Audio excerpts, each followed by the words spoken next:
my dear Pepito. My dear, sweet, obedient Pepito. You can take him with you if you wish. Oh, I could just imagine my father's face if I were to return to the vicarage with Pepito. Oh, besides, he's yours, Edith. Your own children will be playing with him soon. Oh, Cousin Margaret, one does not say such things. Oh, 3 days, and you will be the happy, radiant bride. And then lots of little ones all clamouring for rides on Pepito. What fun we used to have in this room. Look. Here is the sampler we worked together, under that most forbidding governess we had.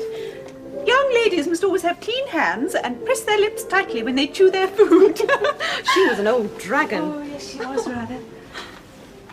And this is the bed I lay in the first night I arrived, a little girl of 9. I sobbed and sobbed all night. I tried desperately not to wake you with my sobs. You lay here, remember? You've not regretted it? Regretted being my companion? What? Living here in Harley Street? For 10 whole years in the most fashionable part of London. Oh, dear Cousin Edith, what girl in the world could regret having had such an opportunity? Well, then why leave? My mother would be delighted for you to stay on. Besides, what hope will there be for you if you bury yourself in the country? Hope? There are no husbands in Hampshire. Not for you. Come. Oh, it's beautiful. You'll marry a man from London. I'm certain of it. Oh, will I? What's more, I'll tell you his name if you like. You needn't bother. It will not be him, I promise you that. Edith, your mother bids me command you to return to your guests. Yet anxious to examine these eastern delights. Part of your trousseau, I believe. But we have yet to fold them. Well, you've folded one, now that's sufficient. Go display it. Margaret and I will follow after with the others. Good excuse, Henry. Good excuse.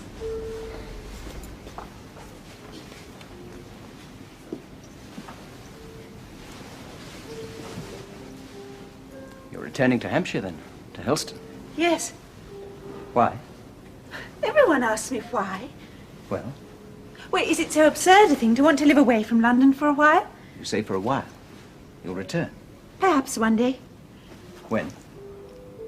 Henry, you've become rather importunate. Margaret, I have good reason. You must have guessed at my feelings for you. Henry, please. I have never thought of you but as a friend. Pray let us keep it so.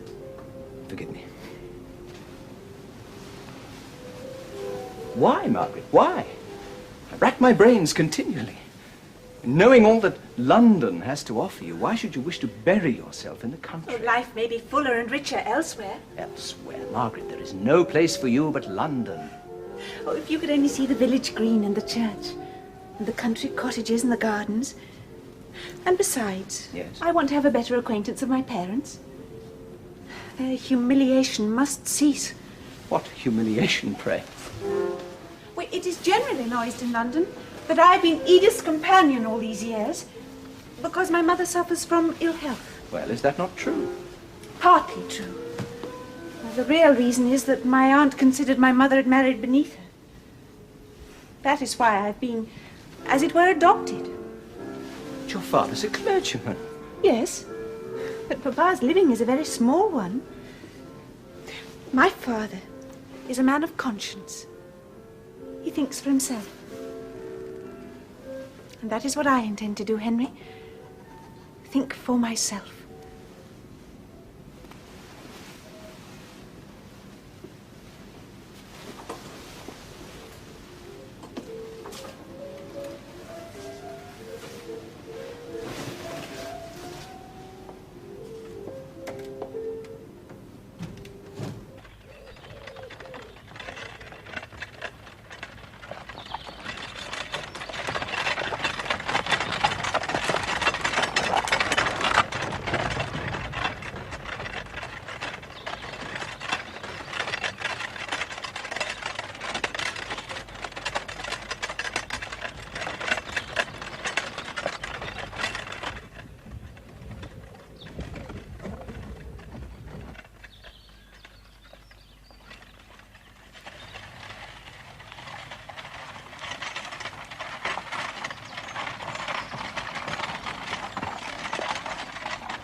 Dixon, where have you been, my dear? These flowers should be in the drawing room. I'd finished Miss Margaret's room, Mum. So I thought I'd give the furniture in Master Frederick's room an extra bit of polish. Frederick's room, but why? I'd like Miss Margaret to see that I've been keeping her brother's room spick and span. It's a wasted effort, Dixon. You know as I do he'll never return. Oh, yes, he will, Ma'am. The day's not far off when you'll have the whole of your family under this roof once more. You mark my words. Dixon, my son will never come back to England. He can't. But he's innocent, Ma'am. And they'll prove him innocent. Dixon, please. All these years I've tried to protect Margaret from the truth. She thinks he's happy living in Spain. Well, let her.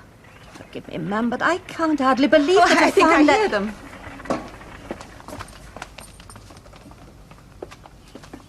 Charlotte, Miss Margaret's here. Allow me, Mum.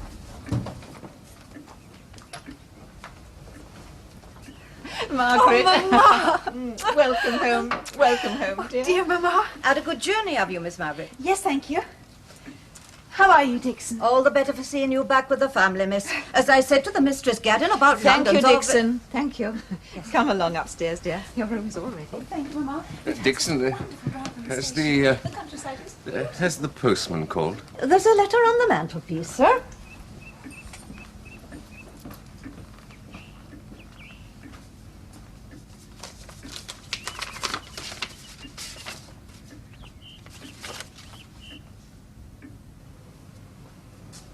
And how is the wedding? You must tell me. Oh, Mamma, I should need a whole day to tell you about that. Such excitement. And Edith so lovely. Well, wasn't she, Papa? Another cup, dear. No, thank you. If you'll excuse me, Oh, yes, Richard. I have a rather urgent letter I must answer. Certainly, Richard. By all means, certainly. Mamma, Tell me, was it a pretty dress? what is troubling him? Your father? Nothing that I know of. He looks so careworn.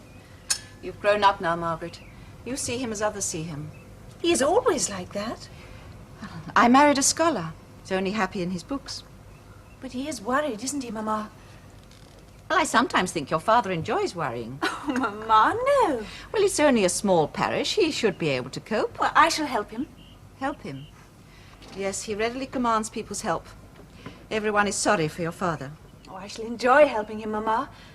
After London, I want a useful life. Are your shoulders broad enough? If you once start helping him, it'll never stop. That's something that I've discovered. Oh, but it's not, Papa, exactly. It's the cares of the parish. Visiting the old people, reading to them. Well, perhaps even teaching in the school. Sacrifice your life to charitable works. Well, the young do have noble aims. Fleeting, perhaps, but noble. I seek the alternative to London society, Mamma. And what's that? No veneer. No pretense. The core of things. The heart. The truth. How like your father you are. Oh, in London it is always driving in carriages instead of walking. Oh, how I long to use my own 2 feet. I shall tramp through the woods and across the common, the warm, scented air against my cheeks. And what a delight it will be simply to stand and gaze. Gaze at what? Oh, everything, Mamma, everything. The wild, free, living creatures as they bask and revel in the sunshine. Margaret. Yes. Well, I should warn you. We do have a dreadful lot of rain in the district. Mamma, what a thing to say. Well, it's true. Besides, a young girl of your age should have other interests. Indeed. And now that you're home, I must tell your father that we must associate more with the Gormans. Why the Gormans? Well, they do have a son. Mamma, I do not want to know the Gormans, father, mother, nor son. But they're very well respected in the neighborhood. They made their fortune in trade, did they not? They are coach builders. Those are the very people I do not want to mix with. But who will you have as friends now that you're home? Oh, the village is full of them, Mamma. Oh? Cottagers, labourers, well, ordinary simple people who are part of it all. Those are the friends I want. They are? Yes.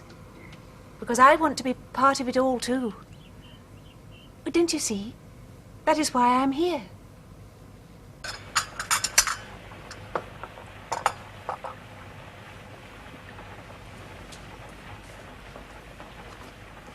Ma, we really must start thinking about the distribution of winter clothing. I always rely upon Dixon to tell me about the needy and the truly deserving. But if you wish, I'll consult her now, while it's fresh on our minds. Thank you, Mama.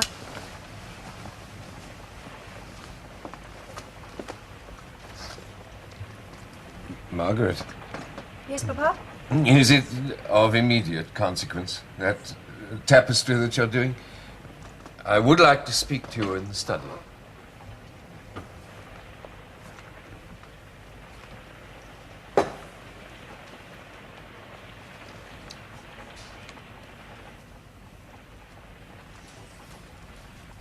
Do sit down, will you?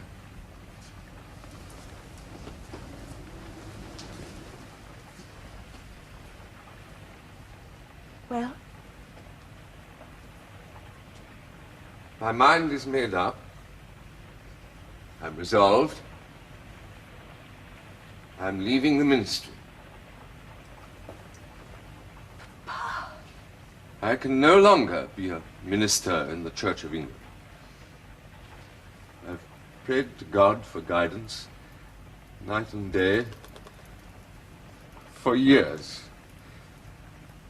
But your coming home, Margaret, your honesty and innocence, has caused me to hold fast to my own integrity. I believe in God, but I cannot accept the 39 Articles. I dissent from the dogma of the established church. Papa, have you well considered? Wait, it seems so terrible, so shocking. Listen, Margaret. This is the testimony of one who was once a clergyman in a country parish, like myself. It was written by Mr. Oldfield, minister of Carsington, 160 years ago or more. When thou canst no longer continue in thy work without dishonor to God, foregoing thy integrity, wounding conscience, and hazarding the loss of thy salvation, thou mayest, yea, thou must believe that God will turn thy very silence to his glory. When God will not use you in one kind, yet he will in another. I must do what my conscience bids me, must I not, Margaret? Assuredly, Papa. What does Mamma say to this? Your mother has always been ambitious for me. A country parish was not what was in her mind for all her years. She wished me to climb. A month ago, her wish was granted. The bishop offered me a much better living, a town parish. I refused it. Poor Mamma. Had I accepted, I would have had to make a fresh declaration of my conformity. I would have had to declare again my belief in the whole of the liturgy, and I do not. I cannot. Have you acquainted the bishop with all this? He has been most kind. He has tried many arguments which I have applied to myself with no avail. On Sunday, I preach my farewell sermon. Next Sunday? But what does Mamma say to this? She does not know. Not know? You have not told her? I'm a coward, Margaret. But she must be told. She must. She must. I would like you to help me to tell her. The idea of her distress fills me with dread. I shall be out tomorrow saying farewell to the parish. Perhaps then. It is a painful thing, but she must be told. But let us have everything clear. What is going to happen to us? Where shall we go? Where shall we live? I have been in correspondence with your godfather, with Mr. Bell. He has helped me throughout my life, ever since my days at Oxford, when I studied under him. He suggests that we should take up residence in Milton. Milton? He knows the place well. He was born there. Milton, the town in the north? Yes, Margaret. A manufacturing town? Yes. But why? Why there? Mr. Bell owns a great deal of property there, tenements and houses and factories. He rarely sees them, but he is bound to keep up his connections. He assures me there's a very good opening for a private tutor there. A private tutor? I must earn food for the family, Margaret. The small income I have is not enough. Not nearly enough. But in Milton, of all places. But what in the world do manufacturers want with the classics? They are the accomplishments of gentlemen. But Mr. Bell tells me there are many who are conscious of their deficiencies and willing to learn. Dear Papa. I have one pupil already. Oh? Mr. Bell has recommended me to a tenant of his, Mr. Thornton, a most intelligent man. Have you met him? No, of course not. You will probably find he is some very pretentious nobody. When do we leave? In a fortnight. A fortnight? Not exactly to the day. Nothing is fixed. But something must be fixed. Oh, poor Mama. To know nothing about it. But what does he mean, doubts? He knows better than the church, is that it? Can't the bishop do anything to change his mind? I'm afraid not. It is all settled.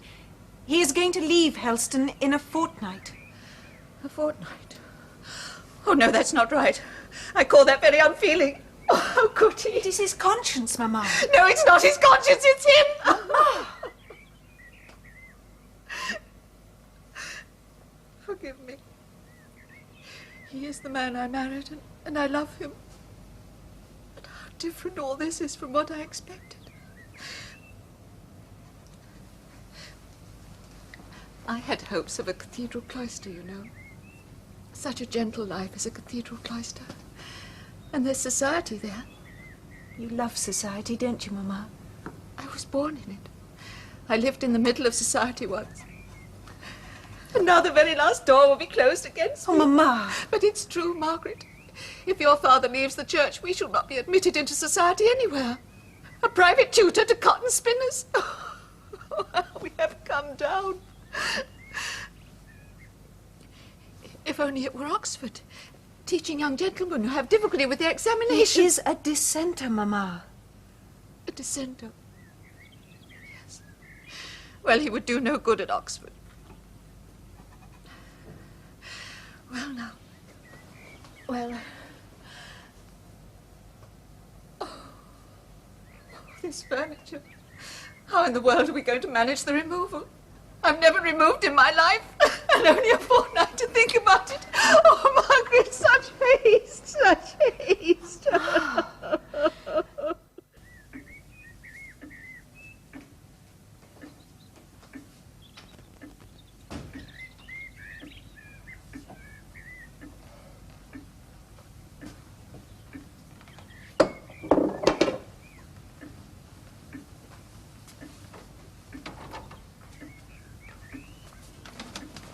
Sir, Well, Dixon. I think you should go straight away to your women folks, sir. Oh? They're deeply distressed, sir. They want your comfort, sir. Thank you, Dixon.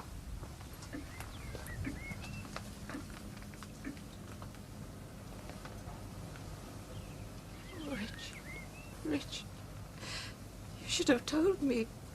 Not Margaret, me. You should have come to me. Why didn't you?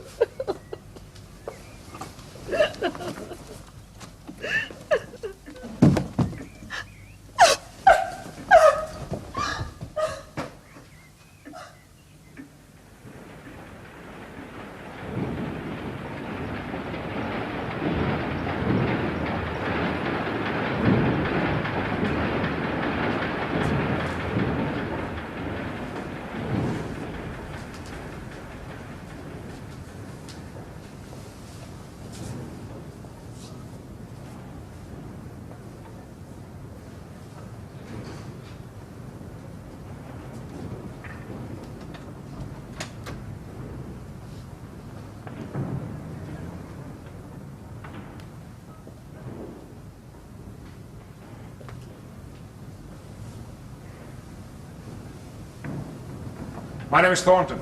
John Thornton. I'm looking for Mr. Hale. I'm Margaret Hale. How do you do? Mr. Hale's daughter. Yes?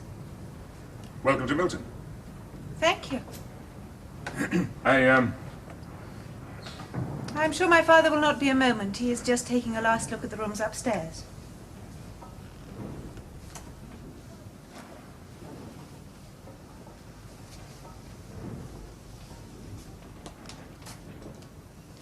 You are to be my father's future scholar, I believe. Yes. I hope so. Papa, this is Mr. Thornton. Ah, how do you do? How do you do, sir? I take it most kindly, sir, that within some 2 hours of our arrival in Milton you have sought us out. It's my pleasure. How did you know we were here? No, Miss Derry. I knew the hour and date of your arrival from Mr. Bell. Since he told me you were looking for a dwelling, I went to the estate agents to discover what properties you might be viewing. How shrewd of you, Mr. Thornton. Not shrewd. It was the obvious thing to do. Have you chosen a house? Well, Since a choice has to be made, we have chosen this one. The aspect is squalid and dirty, but it is the best we can find. With all respect, Miss Hale, the dirt and grime of our chimney stacks keeps the country's industry forever flowing. you will, of course, take luncheon with us at the hotel. My excuse is, sir, today's a market day. There's a lot of raw cotton. A shipment from Liverpool comes under the hammer in half an hour. You trade in cotton? I'm a textile manufacturer. How very civil of you, sir, to sacrifice your time to us. Not at all, sir. It's not altogether generosity on my part. I'm a businessman. You have something I want. What is that, I pray you? An education. I wish to appropriate the very best of leisured learning. I wish to master Greek before I perfect my Latin, and, with your acceptance, sir, I should like to go through Homer's Iliad with you and then move on to Plato's Republic. Excellent. Well, Greek it shall be, then. Now, if there's anything I can do to assist you in settling down with us, don't refrain from mentioning it. Thank you, sir. Now, I request your permission to take my leave of you. Good day, Miss Hale. Good day, Mr. Thornton.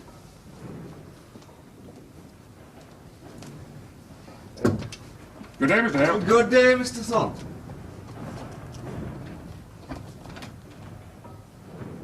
Delightful man. Surely a study of Homer and Plato is somewhat advanced. Do not conjugations and declensions come first? Not with Mr. Thornton. Until the age of 15, he attended a school. He did? How much do you know about him? Only what Mr. Bell has told me in his letters. And what is that? At the age of 15, Mr. Thornton was left to support his mother and sister alone. His father had speculated wildly, had gambled with other people's money and lost. He took his own life. According to Mr. Bell, young Thornton was removed from the school and found employment in a draper's shop, and he was paid 15 shillings a week. Of that sum, 3 shillings was set aside as savings, and a similar amount was used to pay off his father's debts. Well, one wonders how they lived. And yet now he is a manufacturer. Self-help, Margaret. Self-help. But there is certainly a power and a resolution in his face. I should never wish to cross swords with a man of Mr. Thornton's temperament. Well, one thing at least is certain. We have chosen a new home. Yes, Papa. We have a house.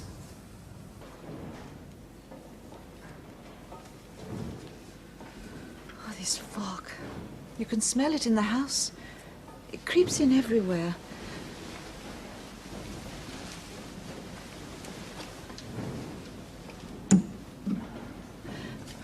Margaret, do this catch for me.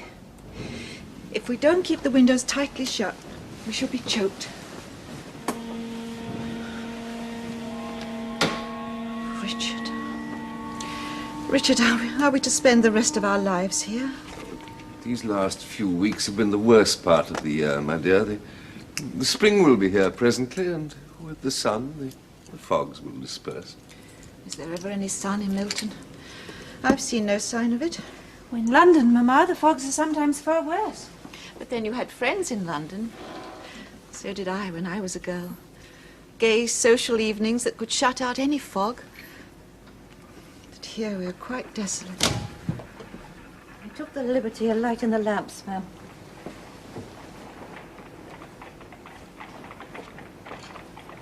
I know they're half hour before their time, but 'tis best to get these shutters barred up. Good idea, Dixon. Ah. It'll keep the bad air out. Fog brings an awful smell with it from these canals. Margaret, Yes, Mamma? get me my wool, dear. You're not going out, are you? Yes, Mamma, with your permission, I would like to go out. But where, child? In this fog, at this hour, unescorted? Oh, Mamma, you heard the factory hooters. Well, Well, hundreds of girls have just finished their day's work and are walking home alone at this moment. but you're not a factory girl, Margaret. No, Mamma, but I'm going to visit one. Visit one? I've promised. Who is she, Margaret? Neighbours, Papa. She and her father live nearby. Oh, not in the back-to-back houses. If we are not to remain desolate, we must mix a little more. But, Margaret, such people, you cannot be serious. But I am. Have you been invited? Yes, twice. Well, that is what makes it so embarrassing.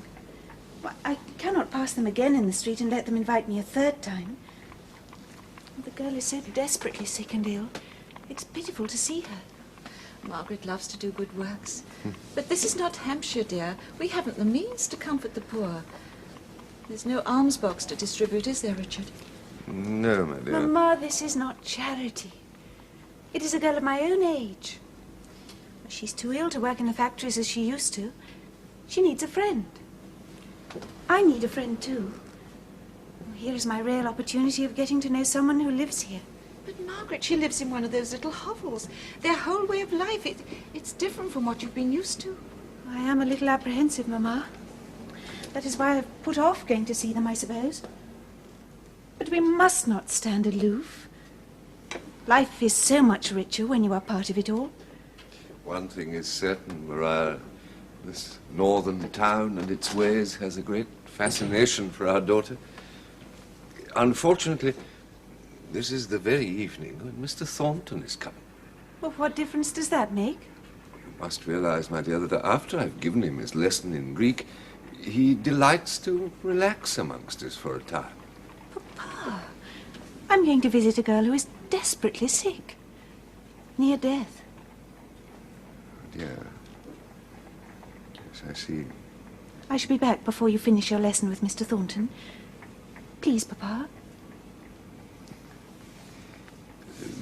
Very well, my dear.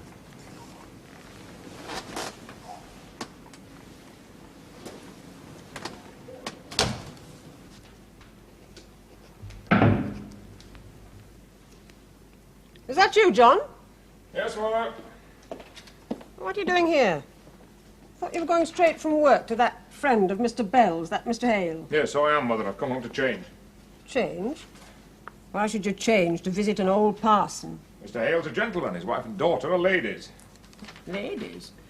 Do they teach, too? Oh, that? Take care you don't get caught by a penniless girl, John. I'm not easily caught, as you know. Mother, you amuse me. Oh? Miss Hale chase after me. She's like a queen, and I an unwashed lackey. Gives herself airs and graces, you mean? No, nothing assumed. Nothing pretentious. A true lady. A true lady. Well? And you say I amuse you.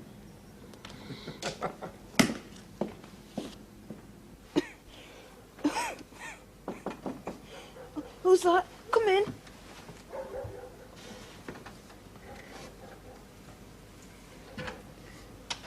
You. Yes, Bessie. Father says he's out of sight, out of mind with your sort. Is this your sister? How do you do? I should leave her. It's a bit mithered up here. How are you, Bessie? All stifled up, miss. All stifled up. Spring is coming. You will be better then. Spring to summer won't do me no good. But I shall have good weather where I'm going to, miss. And there'll be flowers, and amaranths, the tree of life. Shall soon be in heaven, miss. I shall be standing before the Lamb, arrayed in white robes. Revelations chapter 7. Know it, you? Yes. It shall hunger no more, neither thirst any more, neither shall the sun lighten them, nor any heat. And God shall wipe away all tears. All tears. Oh, why does God keep me waiting? Why won't he let me join him now? Oh, Bessie dear, you must try not to be impatient. God gave you your life. I'll not have my wench preached at. Good evening, Mr. Higgins. I'll not have her preached at. There's bad enough of your golden gates and your precious stones, without any more methody fancy stuff down her. If that's what you can come for, you can go. I don't. Poor wench, I'm loath to vex, I am. But a man won't speak out for the truth. Leave religion and set to work putting to rights what you see and know. That's my creed. Father, I want you with me in the city of God. I should be marked with sorrow if you're not following after. Father... Mary, leave that kid a cup of water. You're all right, love. You're all right. It'll be over in a minute. Her ain't spit blood this time. That's a blessing. Oh, how long has she been like this, Mr. Higgins? Oh, her grade last once upon a time. But I let her go into the carding room, see? The carding room? Well, I should never have let her, but her mother were alive then. We needed the money. It were my fault in a way. I bought books in them days. Bought books, went to lectures. All money. And all the time this were happening to her. I wanted to go in the carding room. You don't put me there. I begged you to let me go. I could have stopped you. I don't want the other wenches to think me nashing soft. Here. Soap this, love.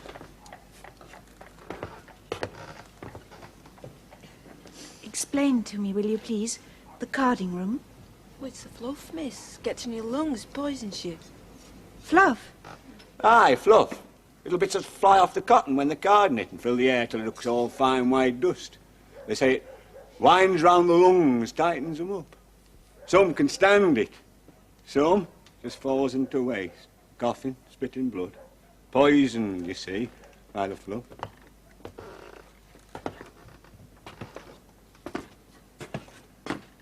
Now you knows, miss, don't you?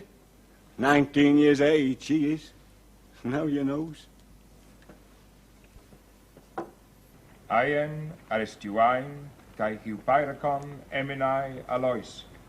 And how would you translate that, Mr. Thornton? See. Always aim at the highest honours and surpass all those around you. Noble sentiments, aren't they? Noble? Oh, yes, here we have Hippolacus telling his son Glaucus he must never forget he is a high-born aristocrat, superior to all others.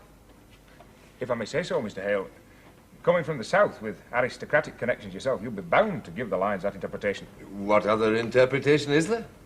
You see, to my mind, Homer's exhortation is to any man. Those from the north of England, as he known them, he wants them to use their brains and their talents in a competitive way, to rise above the common multitude. It's got nothing to do with aristocracy. He's saying those who can battle the hardest and have got the wit to do it deserve the best positions in society. He's got a message for today, as Homer. Nevertheless, Mr. Thornton, I must insist that Homer is here talking about the aristocratic warrior ideal. Think so?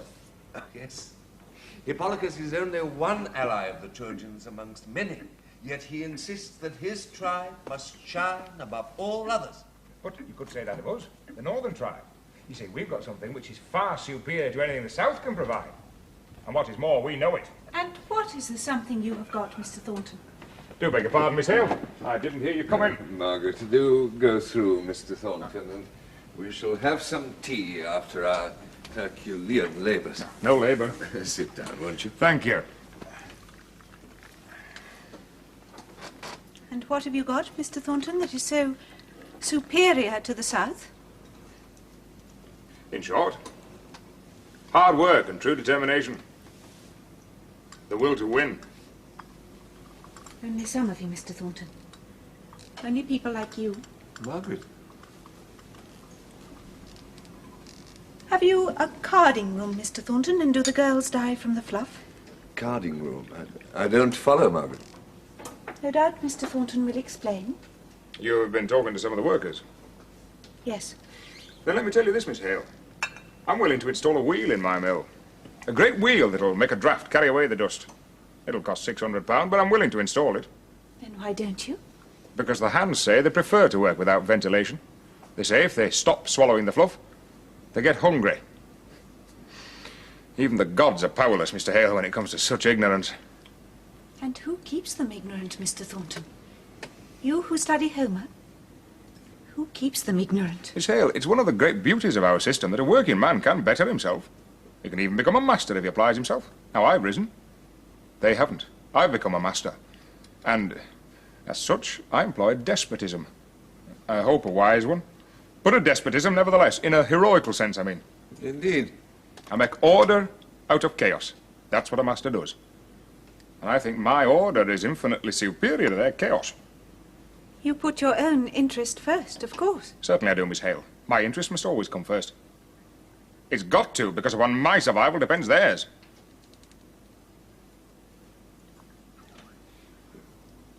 More tea. No, thank you, Mr. Hale. I've had my hour's study. I think I should get back now. As you wish, Mr. Thornton. Good evening, Miss Hale. Mr. Thornton? Ah, thank you.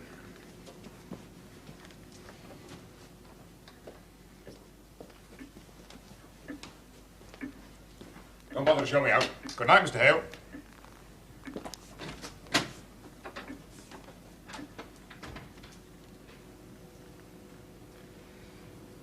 A remarkable man, Margaret. Remarkable, perhaps. But personally, I do not like him. I do not like him at all.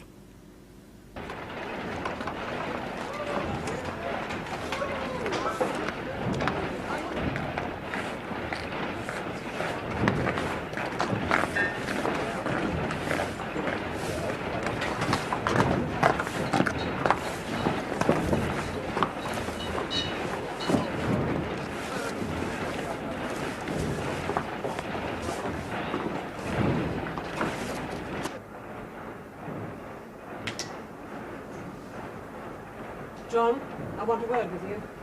Yes, Mother? You've been keeping something from me. There's trouble, isn't there? Only I wish I hadn't got it from Mr. Amper. I wish I'd been told it straight by my son. What has Amper told you?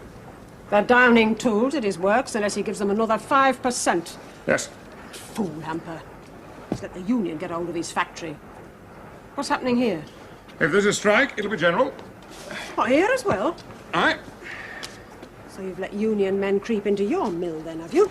The union's a growing force, Mother. Growing disease, more like. You haven't been watchful enough, John.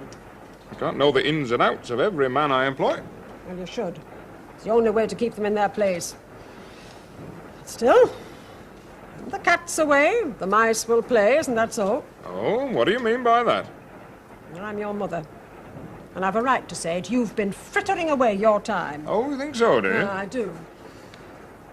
Never forget this, John. Masters and men in these parts, they come from the same stock and they speak the same language. It's when the master starts thinking he's got different breeding, cuts himself off, that's when your trouble starts. Oh, and I'm guilty of that, am I? Well, aren't you? Ever since you met these Hales, you've gone soft. Oh, I knew the Hales would come into it somewhere. You know, Mother, you've got a grudge. That's the trouble with you. Me? A grudge? I hardly know them. Exactly. It's because you hardly know them, you've got a grudge. They're strangers. They don't speak the same as we do. You can't bear anybody being different from us, can you, Mother? All I know is it makes me wild to see you falling for them. Southerners. London people.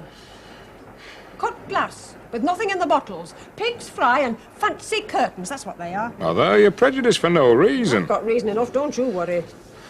I won't have you snared by that daughter of theirs. A gal who hasn't got two halfpennies to rub together. Now, we come to it. Aye, we do. Very well. I go to that house for the sole purpose of studying the classics. Her father is a scholar. I could say something about that, too. Greek and Latin are all very well for men who loiter away their lives in colleges. Idlers. Well, you're not an idler, John. So don't lose your senses. Just because you met one of those London-bred, hoity-toity young women for the first time. Mother, I've told you she doesn't come into it. In any case, the girl despises me. Because you're beneath her, I suppose. No, nothing like that. She's not stuck up. Refinement comes naturally to her. No truth to tell. She thinks we're the ones who are stuck up. She prefers my hands out there to me. Do you know who's the best friend she's made since she's been here? Who? A girl I had working in my own carding room, 8 shillings a week. Now, I tell you what, if there is a strike, I know which side Miss Hay will be on, and it won't be ours. So, we are split then. Masters and men. That you'll own. Aye, I'll own. What will you do about it? Fight back. How? Call a meeting of my fellow manufacturers. For what purpose? Wreck the union. Now, you're talking sensibly, my son. It's got to be done. You're a leader.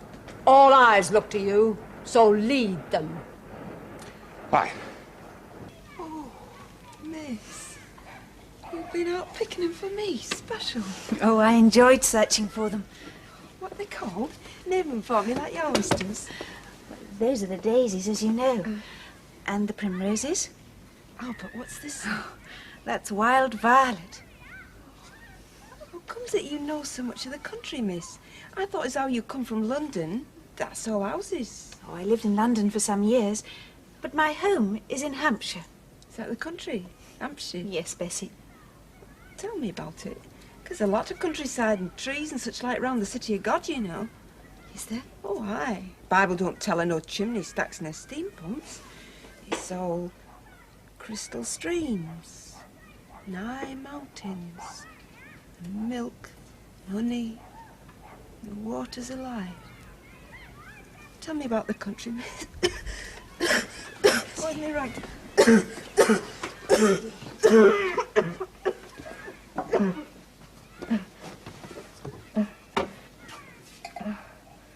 Oh, better out in, miss. Well, let's hear you speak of the country, please. I wish you could see it, Bessie. I love the house we have left so dearly. There are great trees with long, level branches that make a deep shade of rest, even at noonday.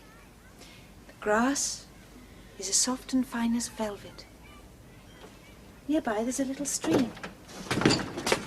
Margaret, Good evening, Mr. Higgins. heard the news, have you? What news? There's me contractments.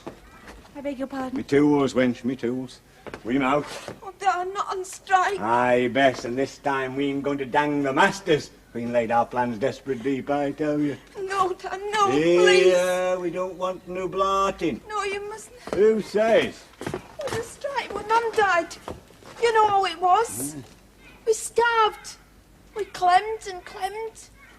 And y'all started a drifting back. And what held out? There was no work for him. Was turned away. All I could do was beg. That there strike were badly managed. We ain't got a union this time. A union? What difference does that make? All the difference in the world. We ain't getting money laid by. We ain't going to stand and fall together. There's not a man on us going in for less wages than the union says is our due. Hooray. That's what I say. Hooray for the union. Let Thornton and his set Luke do it. All right? Are you gentlemen all right? Yes, thank you, Mr. Ah. It's all right, we'll start at once. Gentlemen, to business if you please.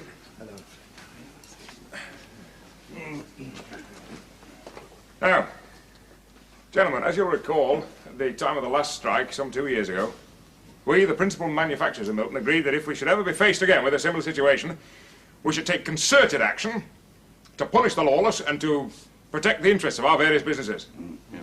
Now, we hoped against hope that such a situation would not arise. However, here we are. The workers have withdrawn their labour, the mills are at a standstill. However, we have contingency plans. We can import labour from Ireland. Now, are you agreed? I've corresponded with an agent in Dublin. He's prepared to send us as much labour as we require. His first shipment will be 150 hands, 90 male, 60 female, all sound of health and no criminal record. So, I put it to the vote. Do we accept the shipment?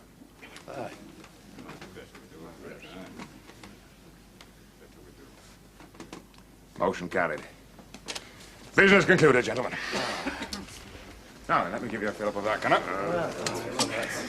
That went very well for us.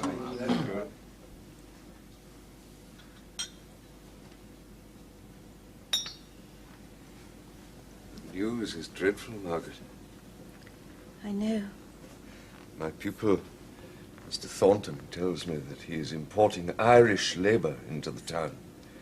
To crush the strike. Not only that, he has the support of the military. There may be bloodshed.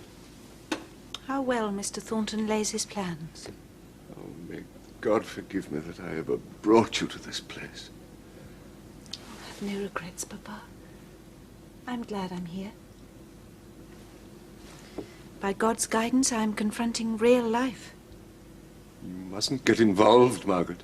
But I am involved. On which side? The side of humanity, Papa.